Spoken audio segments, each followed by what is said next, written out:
Morning everyone, good morning भाई लोग। जैसे मैंने बताया था, आज टीडीएस का एक्सप्लेनेशन वीडियो मैं अपलोड करूंगा ताकि जो सब लोग रूमर फैला रहे हैं, गलत अफवाहें फैल रहे हैं, तो उनको क्लियर करने के लिए आज जो इन्फॉर्मेशन मैं देने वाला हूं, क्लियरली सब कुछ सबको समझ आ जाएगा। और ये इन्फॉर्मेशन डायरेक्टली फैंटेसी ऐप के ओनर्स से ली गई इन्फॉर्मेशन है, तो इसमें कोई डाउट का कोई सिनेरियो आता ही नहीं है। जो मैं यहाँ कहने वाला हूँ यही तरीका है जो टीडीएस डिडक्शन होने वाला है 1 अप्रैल से। चलो आगे बढ़ते हैं। 1 अप्रैल 2023 से Indian government real money gaming से कमाई इनकम पर नए टीडीएस रूल्स लागू करेगी। So from 1 April Indian government will be charging TDS on real money gaming and that rule is a little modified after the last budget, so I'll be explaining the details here. 1 अप्रैल से real money gaming से कमाई हुई सारी net income पर 30% TDS लगेगा। इसका ये मतलब है कि जो प्रॉफिट हो रहा है, मतलब इनकम मतलब क्या होता है, आदमी का जो मुनाफा है, जो प्रॉफिट है, सिर्फ उसी को इनकम यहाँ पे कहा गया है, उस पे 30% टीडीएस लगेगा। बहुत लोग बहुत कुछ बोल रहे हैं। Many people are saying that whatever you win, even if you win 10 rupees, you will still have to pay 30% TDS, but that's not the case. So I'll be explaining it here. मतलब 10 रुपये जीत के भी लोग बोल रहे हैं कि 30% cut जाएगा उससे। ऐसा कुछ है नहीं। ये मैं आज क्लियर करने के लिए ये वीडियो बना रहा हूँ, तो घबराइए नहीं। ये सिर्फ नेट इनकम, मतलब आपके लगे हुए पैसे के ऊपर जो प्रॉफिट आता है सिर्फ उस पर ही लगेगा। इसमें आपके लॉसेस को भी डिडक्ट किया जाएगा। Your losses will be deductible, मतलब आपके लॉस पे टैक्स नहीं लगेगा। You won't be taxed on your losses. नीचे एक एग्जाम्पल दिया हुआ है, ये कॉन्सेप्ट थोड़ा सिंपल कर देगा वो। I am giving you an example which will clear the concept a little bit. Let's say Nikunj is a fantasy player. Nikunj एक फैंटेसी प्लेयर है। उसने 1 अप्रैल के बाद 1000 रुपीज़ डिपॉजिट किए। Nikunj deposited 1000 rupees in any app, whichever app you can take as an example. उसने उस match से 11,000 rupees जीता। So Nikunj wins 11,000 rupees with that 1000 rupees. And Nikunj का, जैसे तमाशा का एग्जांपल बोल रहा हूँ, तमाशा ऐप में अगर निकुंज ने खेला है तो तमाशा वॉलेट में 11,000 है। अभी 1,000 डिपॉजिट किया था और अब 11,000 रुपये उसके वॉलेट में है। अगर निकुंज अभी 11,000 विड्रॉ करता है तो उसके 10,000 की जीते हुए अमाउंट पर 30% टैक्स लगेगा। मतलब 1,000 तो उसका डिपॉजिट है, इन्वेस्टमेंट है, और 11,000 उसका रिटर्न है। तो प्रॉफिट कितना हुआ? 11,000 माइनस 1,000, 10,000। तो that 30% tax will be applied on the 10,000 rupees profit which he has earned when he is about to withdraw. उसने जो 1,000 रुपये लगाए थे उन पे कोई टैक्स नहीं लगेगा। The 1,000 rupees he invested will not be taxed. So I am giving you an example with numericals. एक numbers के साथ example दे देता हूँ। Deposit amount है 1,000, winning amount है 11,000, net income 11,000 minus 1,000 is equal to 10,000. So tax deducted on 10,000 is 30% of 10,000, that is 3,000. Amount of TDS received, amount received after TDS 7,000. मतलब 11,000 रुपये से उसने विड्रॉ किया, उसमें 1,000 रुपये डिपॉजिट, 10,000 रुपये का प्रॉफिट में से 30% TDS कट के हाथ में आ रहे हैं 7,000। नाउ सेकेंड सिनेरियो, अगर इस सिनेरियो में निकुंज विड्रॉ नहीं करता है और 3,000 रुपये और हार जाता है, तो उसके बाद कैलकुलेशन क्या होगी?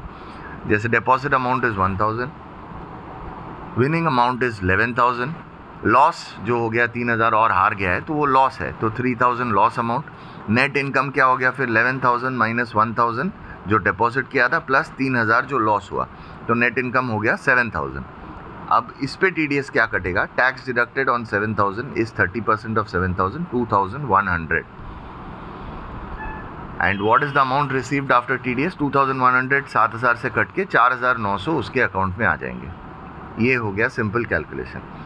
टैक्स सिर्फ विड्रॉल पे लगेगा। अगर आप जीत कर अपने पैसे को वॉलेट में ही रखते हो और विड्रॉ नहीं करते हो, साल में एक बार विड्रॉ करते हो, तो पूरे साल का जो प्रॉफिट अमाउंट है उसी पे टैक्स लगेगा। वॉलेट में रखने से कोई टैक्स देना नहीं पड़ेगा। सिर्फ जब आप विड्रॉल करोगे तब 30% टीडीएस चार्ज कटेगा। आपका TDS विड्रॉल के बेसिस पे होगा, मतलब एक विड्रॉल के बाद जब आप जितना नेट इनकम करते हैं उस पे TDS जब आप अगली बार विड्रॉ करेंगे तब लगेगा। उसके बाद आपके सारे कटे हुए TDS का सर्टिफिकेट तमाशा, Dream11, Vision11 सब लोग, कुबेरा सब लोग आपको प्रोवाइड करेंगे। और ये बहुत लोग पूछ रहे थे कि TDS को हम कैसे क्लेम कर सकेंगे, ये भी मैं आगे बताता हूँ। लास्ट तक देखना वीडियो को, एंड में मैं समझा दूंगा क्या करके जो भी 30% TDS डिडक्ट हो रहा है इसको भी कैसे क्लेम किया जा सकता है। गवर्नमेंट से हमें रिफंड मिल सकता है इस अमाउंट का। आगे बढ़ते हैं। तो ये याद रखना, टैक्स लगेगा लेकिन सिर्फ विनिंग पर। तो बहुत लोग बहुत कुछ कह रहे हैं, लोगों की बातों पे मत आना। कोई भी गवर्नमेंट बुद्धू नहीं है कि ऐसा टैक्स काटे कि आदमी और खेलना ही ना चाहे। ये तो इतना सा तो लोगों को समझना चाहिए कि गवर्नमेंट इतना भी बेवकूफ़ नहीं है कि ऐसा टैक्स काट ले कि आदमी आगे से और खेले ही ना। अगर 10 रुपये पे 3 रुपये काट देता है तो 7 रुपये लगा के आदमी को प्रॉफिट कहाँ हो रहा है, तो क्यों खेलेगा आदमी।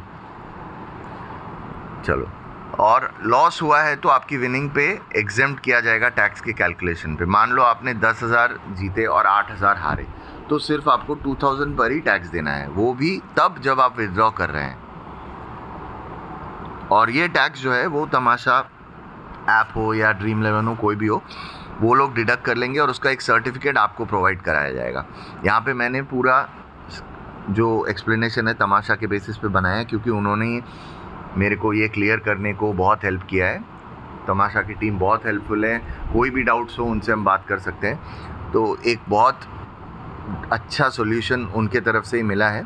तो जिनको भी तमाशा पे खेलना हो, मेरे डिस्क्रिप्शन में सारे लिंक्स रहेंगे, डाउनलोड कर लेना। उसमें भी एक बड़ा लीडर बोर्ड आने वाला है आज या कल के अंदर तमाशा पे भी, तो रेडी रहना। जल्द ही और भी डिटेल एक्सप्लेनेशन का वीडियो दे दूंगा जिससे और भी कन्फ्यूजन क्लियर हो जाएगा। और हाँ, अब मैं कहता हूँ जो कहने वाला था कि TDS जो 30% कटता है, जैसे आज मैं इस साल मैंने 10,000 रुपये जीते, प्रॉफिट किए, तो मेरा 3,000 का TDS कट गया। अब ये 3,000 का TDS मेरे को कैसे वापस मिलेगा, इसके लिए क्या करना है। सबसे पहली बात है, हर ईयर एंड पे इनकम टैक्स फाइलिंग होता है। जिनका शायद इनकम टैक्स स्लैब में ना भी आए वो भी नील रिटर्न फाइल कर सकते हैं। इसके लिए बस एक ही चीज़ करना है, कोई भी एक टैक्स कंसल्टेंट से बात करो,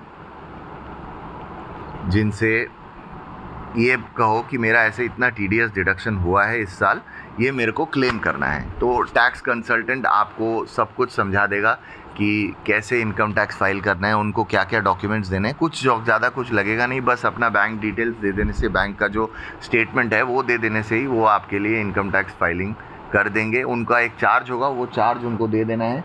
तो भले ही जितना भी रुपये जीता हो, अगर अनलेस वो टैक्स स्लैब से के अंदर हो, अगर कोई किसी का इनकम करोड़ रुपया हो रहा है तो उसको तो टैक्स देना ही पड़ेगा, वो अलग बात हो गया। बट जो भी हम स्टूडेंट्स हैं या कॉलेज गोइंग लड़के हैं या जस्ट काम पे घुसे, जिनका इनकम स्लैब 7.5 लाख से नीचे है या ज़्यादा कमाई नहीं है, तो उनका जो भी TDS है वो 30% TDS गवर्नमेंट पूरा रिफ़ंड कर देगा इनकम टैक्स फाइलिंग करने से ही। चलो, आगे एक और वीडियो अपलोड करूँगा कुछ देर बाद, चैनल को सब्सक्राइब कर लेना, जिसमें अगले वीडियो में मैं बताऊंगा कौन से ऐप सेफ़ हैं IPL के लिए, किस में कैसा लीडर बोर्ड आया है, किस में क्या रिस्क है, सारा डिटेल्स मैं अगले वीडियो में बताऊंगा। सब्सक्राइब कर लेना, शेयर कर लेना अपने दोस्तों से, और उम्मीद है कि मैंने ये डाउट क्लियर कर दी। अगर आपको क्लियर नहीं भी हुआ है तो यहाँ मैं आस्ते से स्क्रॉल कर ले रहा हूँ, एक बार फिर से पढ़ लेना कोई भी डाउट हो। और अगर इसके बाद भी ना समझ में आए तो टेलीग्राम पे मेरा यूज़र नेम है अवी लूसीफरेस, इस पे मेरे को मैसेज कर सकते हो, और नहीं तो नीचे कमेंट्स में भी मेरे से पूछ सकते हो, मैं सारे क्वेश्चंस का आंसर दे दूँगा। थैंक यू, मिलते हैं अगली वीडियो में।